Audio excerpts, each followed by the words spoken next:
Hi guys, welcome back to the channel, Low Carb Recipes with Ron. Today we're having kielbasa cooked in the air fryer, and I know those look delicious.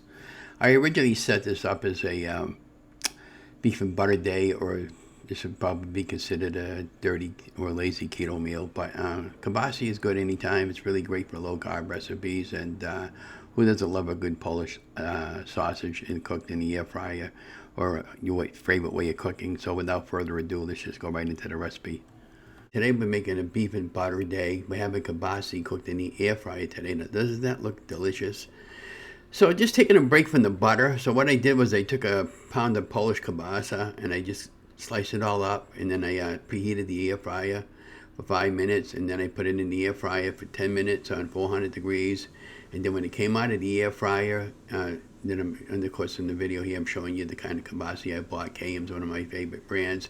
I popped it into the air fryer at 400 degrees for 10 minutes, and then it was done. It was fully cooked, and I really enjoyed it, and had a little bit of French's mustard on top. But let's just go right into the video and have an amazing day. Don't forget to like, share, and subscribe.